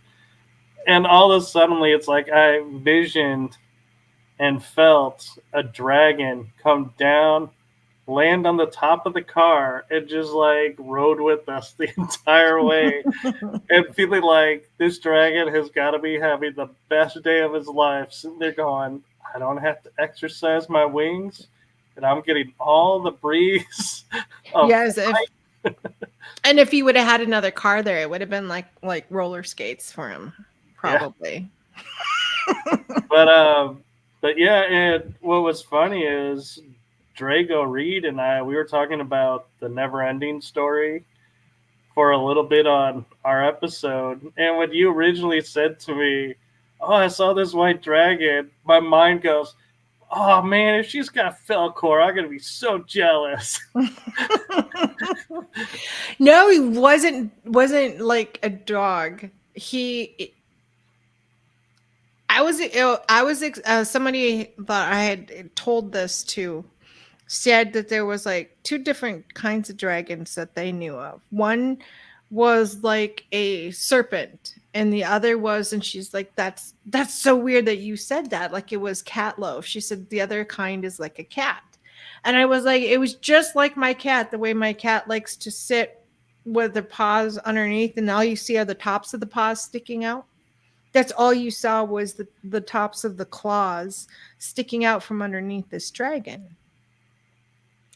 And the wings, it wasn't like attached to the arms. The wings were separate, and they were just kind of tucked back. Like this dragon was trying to make itself as small and what's the word? Not very aggressive, but it was like, trying to look very sweet and nice. I was trying not to scare me, but I wasn't scared. Friendly. Mm-hmm. And then I had another. I think I woke up about a couple months later, and I had recalls these two dragons, and I had written it down, and on my notebook it had two dragons, and it had Cartier boxes filled with meat.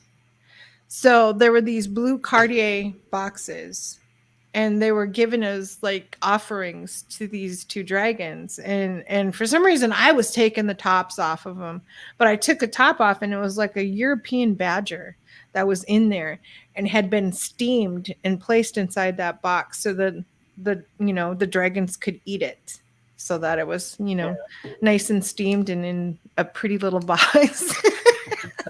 To go. They got their meal to go just like we do. I have such weird dreams, I swear. Well, I don't think they're dreams. I think, what my medicine man said is that every night when we go to sleep, we leave our bodies. And he was telling me, he said, you're what did he call it? Like a dream walker. And he was like, you need to put your medicine bag, on you, like tuck it into your shirt or whatever, or pin it to the inside of your pajama top. He's like, because it has to stay as close to you as possible, because when you leave your body at night, there are things that want to jump into your body and take over. And he's like, and you have to be very careful. So I think it was last December I left. I went, there was like I was talking to Susan Long. This is so funny. And she noticed in the video that I was telling her, I was like, this is a weird area in my bedroom. And I was kind of showing her, and she was like, there's a portal there. Well, we took all kinds of weird pictures and contrasted it. And sure enough, it was a portal.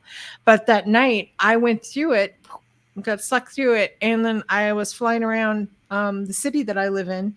And then I was like, oh man, I need to get back, because what if somebody wakes up and finds me gone or something, So I flew back. But yeah, I've I've flown around the town that I live in quite a few times, and even before I realized, where anything was, I was seeing signs and then finding it again when I was awake.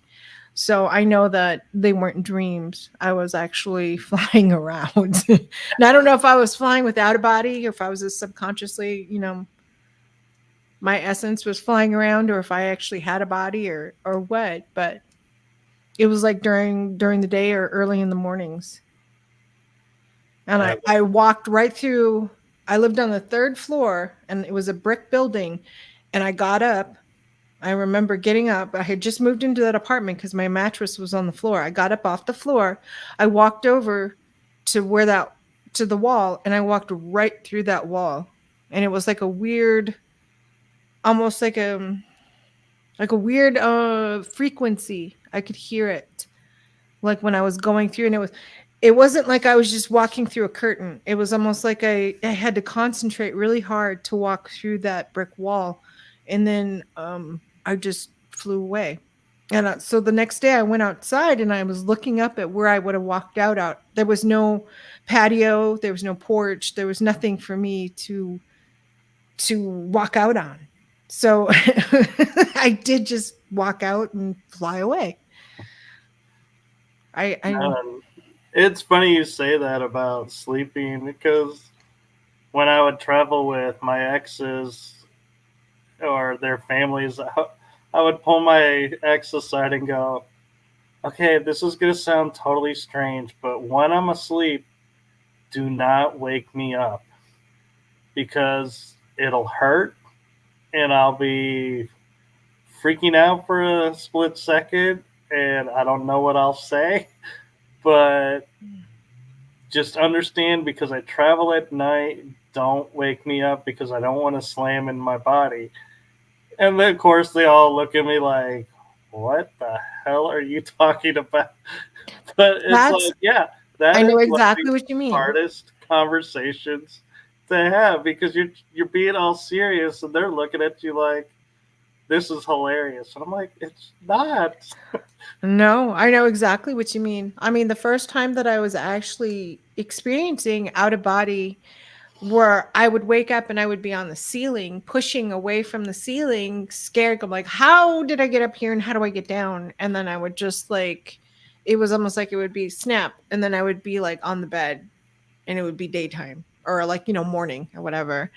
But I was noticing, I was I it was only happening when I was in my bedroom. So I slept in the guest bedroom and it started happening there. So I slept out on the couch and I was sleeping curled up facing the back of the couch. So my back was facing out from the front of the couch.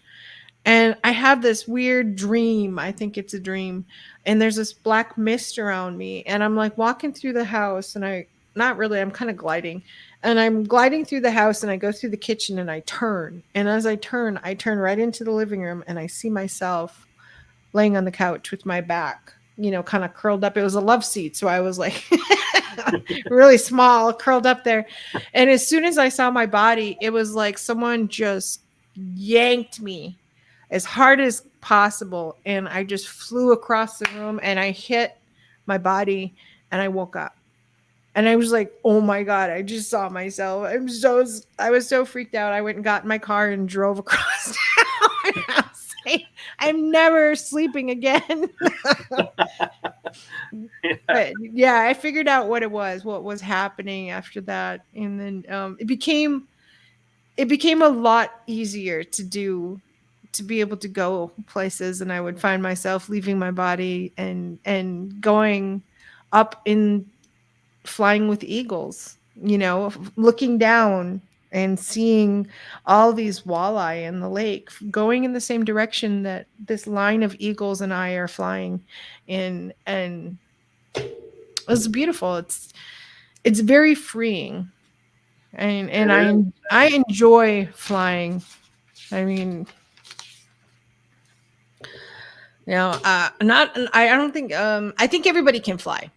I'm not going to sit there and say that I'm special, because I've heard other people can do it too. Um, I think everybody's capable of it. I think everybody's capable of healing other people, capable of healing themselves.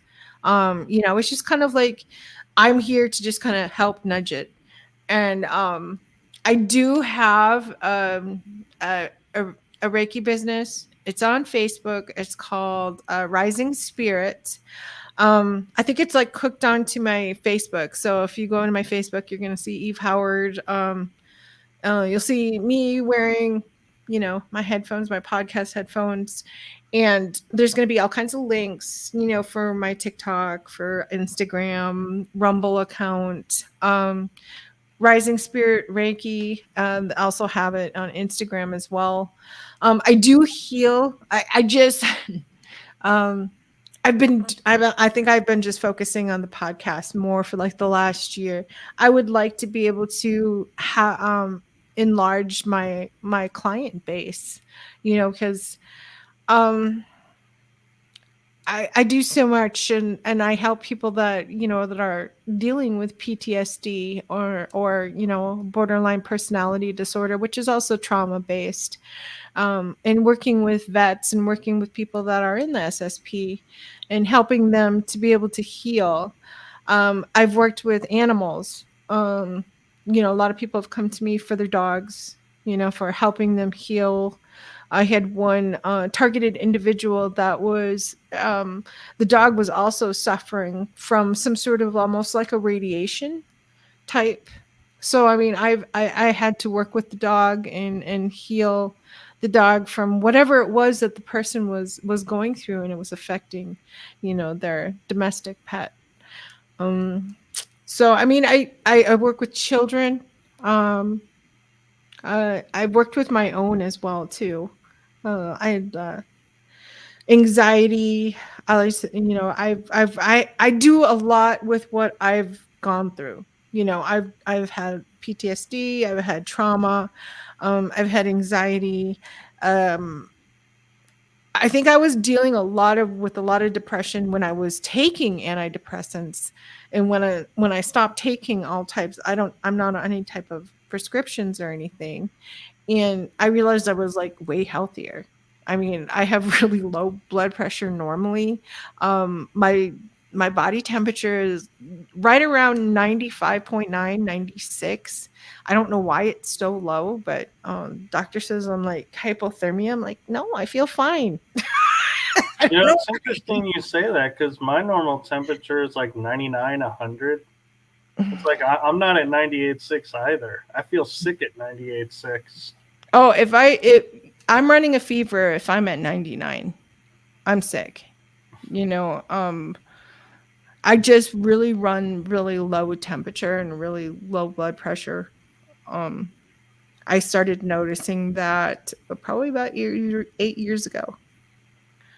So I think I quit drinking in probably it'll be about 9 years now. Wow, has it been 9 years? Yeah, 9 years.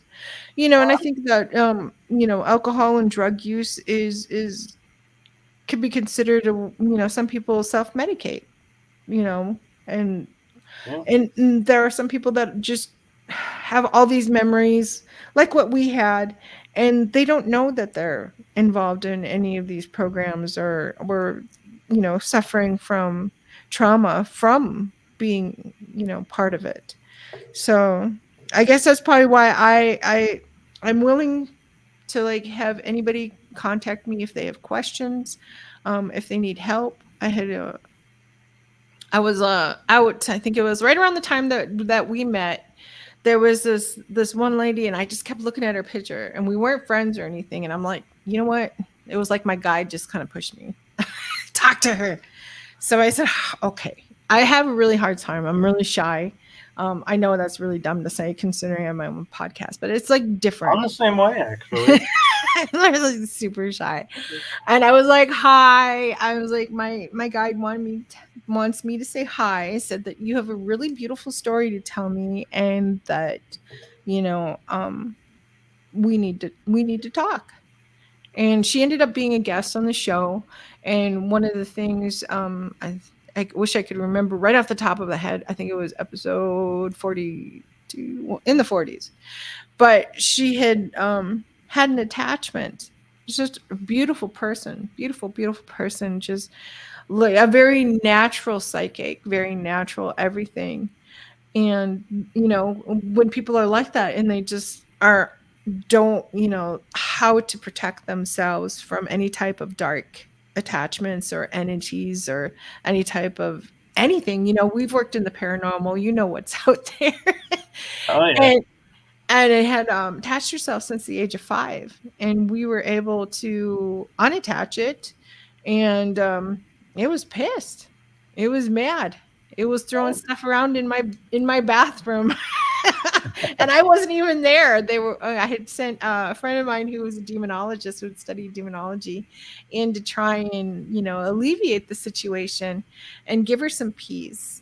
And and then we started to have to teach her how to place up shielding and to protect herself. And was like, you're almost like this little 2-year-old girl, with blonde curls, skipping around, and there are so many icky things out there. You have to protect yourself. Uh, yeah. yeah. So We're I definitely gonna have to have you back for an episode too. oh, thank you. You honor me. You really do. I really appreciate this. This has been an amazing experience for me. I've been on quite a few shows, and I have to say this one definitely, feels more to me, just very natural. Like we've met before, and I don't think we have other than tonight. So No, tonight was our first meeting, that's right. like face to face, so to Mhm. speak. And then you're going to have to come on my show. Anytime, I'll be happy to. That's funny. Okay. Well, what else did you want to talk about? Do you have any questions for me or anything? Well, actually, if you can believe it, we have been live for 2 hours. I see that. Doesn't feel like it. No, it doesn't. I was like looking at it going, there's no way it's been 2 hours. Wow. I But know. we'll definitely have to get you back on and everything. And it's been a pleasure and an honor to have you on as well. And thank Thank you for you. what you do. Of course. I'm just saying, for all the people that I've come in contact with that have offered a piece of themselves, so that we can put the puzzle together. And that's what we're all here for. I mean, there are some people that are not true, and they're just here to sell a story. But you can't put too much stock into people like that. um they've watched every single episode of everybody else talking about their, and it makes me sad, because this I don't, my story is free. I Yeah. I want to be able to tell my story, because I want it to be able to have other people that say, I've had things that have weird things that have happened to me my whole life. And and that's how I started. There was just so many things that were just unexplainable.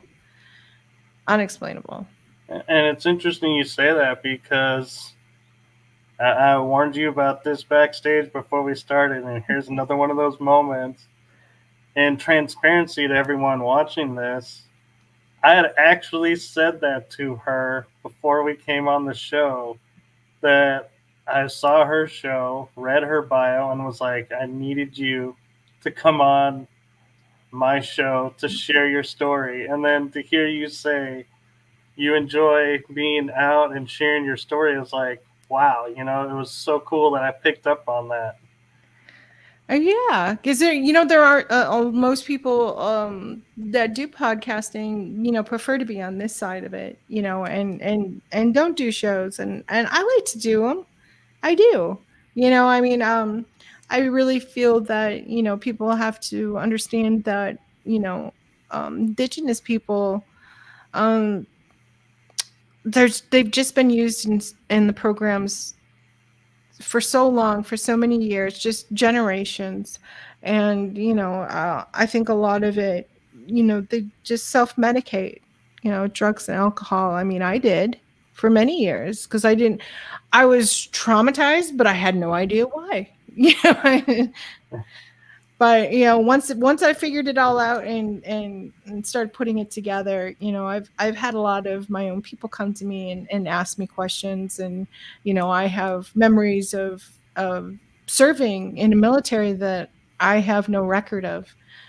So I mean, it's prevalent. It's just we've been told not to talk about so many things, Right. and I want to remove that and say that it's okay. It's okay to talk about some of the things that if you feel that what you're saying is helpful to other people and can heal, then by all means talk about it. And that's why I've come forward, where a lot of my own people, choose to stay silent and not say anything.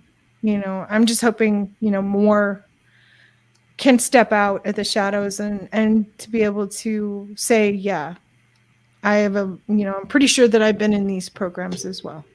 Yeah. And also, in transparency, I would like to point out and honor you in that I reached out to you, I think it was a week ago, and was like, I have a cancellation next week.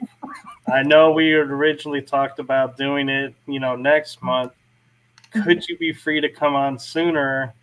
And you were like, absolutely. And I was like, this is so cool. I'm so glad you're coming on earlier and that you were free. And so, yeah, I love how the universe works and that, it worked out for everybody. Yeah, it did. I mean, I was really looking forward to this next month. I had it in my calendar and everything, but I thought that you were mentioned you contacted me and you were like, we can do this show, and I thought, oh my god, I missed it. I know. I remember you saying that. I was like, no, no. I am so sorry. I had a cancellation. You're like, and I was like, I'm so sorry to mean to make you think that you missed the episode. It's not for another month. And you were like, oh, thank God, because I didn't want to miss your show. And I was like, at that moment, I kid you not, Eve, when you texted that, I went like this. Was like, oh, she was worried she missed my show. I know what it's like. I've had somebody before say yes, booked a date, and then I didn't hear from them, So I mean, it happens. I don't know if they just lose. I mean, I remember. I think it was I said yes, I'll be on someone's show, and then I don't know what happened, but I put my phone down when I picked it up. You know how it clears, and I was like, oh no. I didn't get the person's name. I was like, I had given him mine and my email, but I never got anything. So I'm like, did I just imagine all of that? It happens, just And what's interesting is 3 days ago, the guest that I had tonight booked on a already reschedule goes, I just got my internet back and I'm hoping I'll get it and we'll keep it. And I was like, well, don't worry about it. When it's more stable, we'll, schedule it, episode. But it's like, it's funny how the universe or people in the programs want the information out. They will make it to where there will be glitches. And so what's supposed to come, they want to come, comes. And if you start veering off and talking about subjects they don't want you to, I've noticed guest volume will start to soften and then rise up or soften. And I'm like, this isn't natural for a show. This doesn't happen on any other show. I've noticed that, like, I think with one of our previous guests, our last guest, and she was talking about something, and then it was almost like there was like a feedback, like it was repeating, but it was like not anybody's voice. It was really weird. It was almost like taunting. And it was like, so, I think myself and my host, we muted our mics to see if it was us, but it was really weird. It was really weird. It was almost like a different person's voice repeating everything that the person was saying.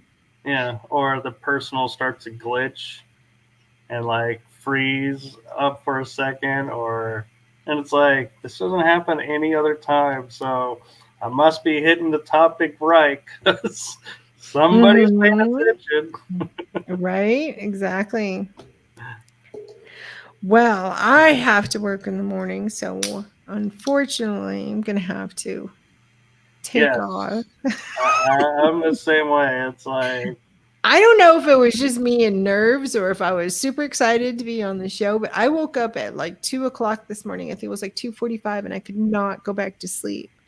I almost thought about going into work early, and I was like, what am I thinking? So I didn't, but I'm feeling it now. I thought I would get kind of goofy and start laughing. no, that's fine. And yeah, and you're welcome on anytime, and anytime you need a guest, I'll be happy to come on. Awesome. All right. I think I do actually. I had to reschedule somebody, and then I never heard back from them, and I was chasing another guest, and I ended up filling that spot with somebody else for the anniversary show, but I do have another spot open. I'll talk to you about that tomorrow or something. Awesome. I look forward to it. All right. Well, thank you so much for having me on. Yes, thank you. And Eve, I have to say, you now have the title of my longest show on this series. What? What do you mean? Being over 2 hours. I don't think I have in this series gone over 2 hours. I was like doing 2 hours, and then I was like, you know what? It gets to be too hard on my back, So I started cutting them down to an hour, but now I'm seeing some of the guests are trickling over, so it happens.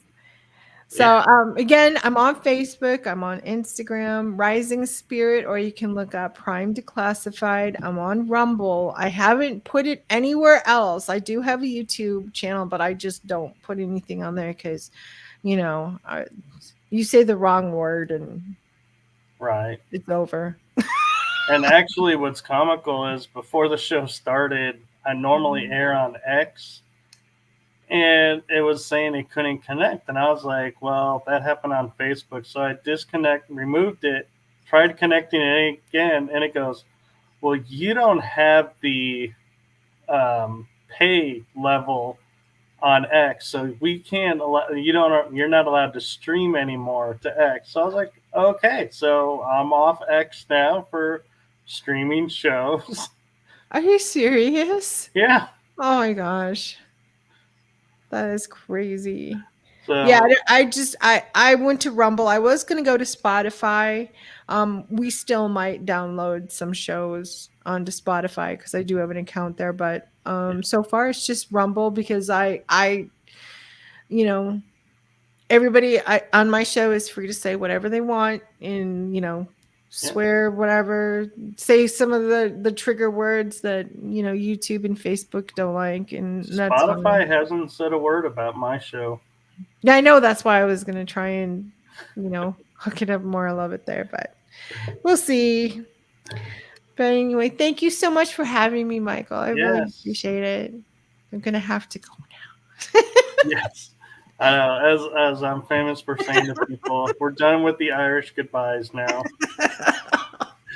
I'm Scottish or partial Scottish. So. Oh my. Are you?